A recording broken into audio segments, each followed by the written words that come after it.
The 11th chance past tense. Jeremy worked at a restaurant. He cleaned dishes. His boss drove a beautiful old car. Every day, Jeremy watched his boss arrive at the restaurant, and Jeremy imagined himself in that car. But he knew he didn't make enough money to buy such a nice car. One day, on his way home from work, Jeremy met an old lady.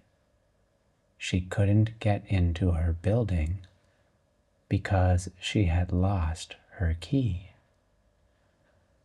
Jeremy found the key on the ground nearby.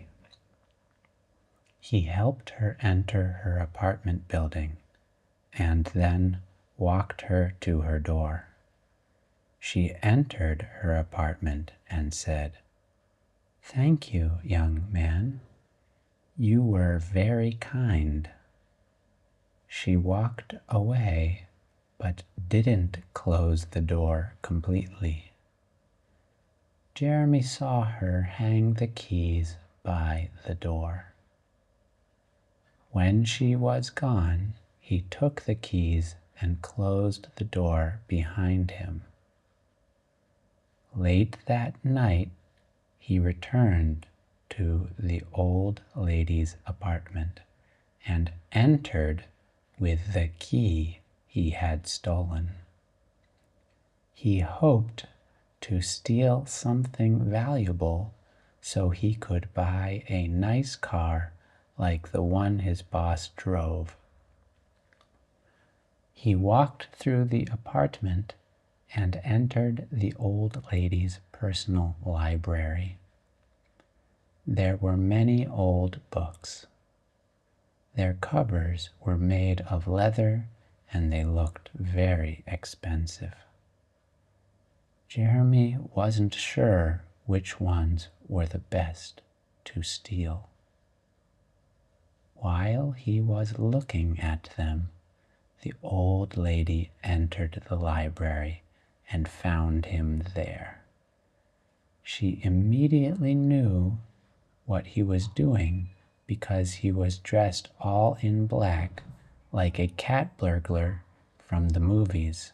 Jeremy was scared that the old lady would call the police, but instead she offered him a deal.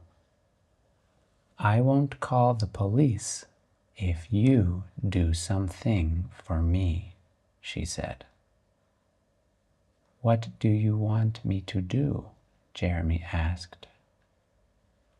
"I want you to read 10 books from this library and write an essay on each book you read."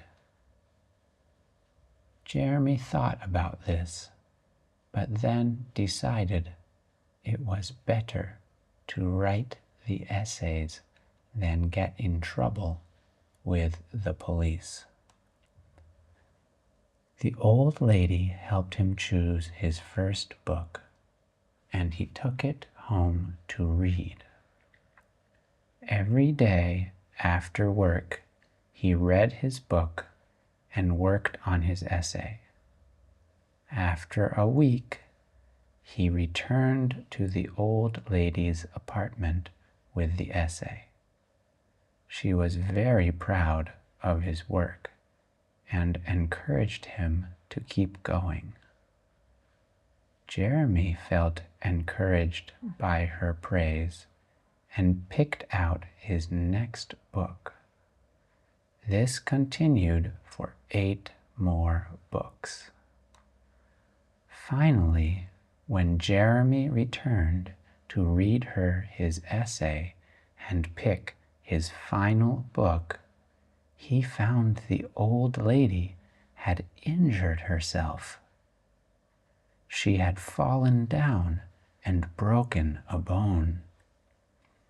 Jeremy called an ambulance and it took her to the hospital. Jeremy picked out the 10th book and took it home to read. After a week, he visited the old lady in the hospital. The doctor told him that the old lady was very ill and couldn't remember anything that had happened recently. Jeremy read her the essay anyway, and she seemed to enjoy it. She asked him to come back to read to her again.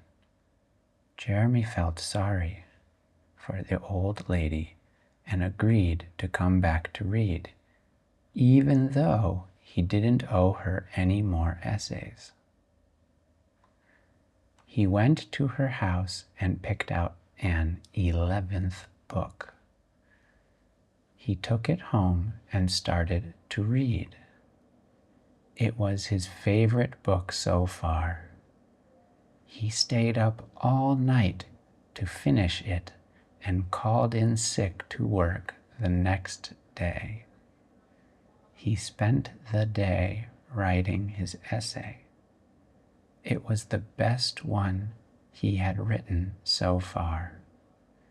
Excited to read his essay to the old lady, he returned that night to the hospital. But when he got there, the doctor said the old lady had died in her sleep. Jeremy was heartbroken. He had grown very fond of the old lady. Tired and sad, Jeremy exited the hospital and walked home. On his way, he passed by a library. Jeremy saw a poster taped to the door. It caught his eye. He read it. The poster said there was an annual essay contest supported by the rich old lady. The prize was $10,000. Near the poster was a box for contestants to submit their essays. Jeremy dropped his essay in the box.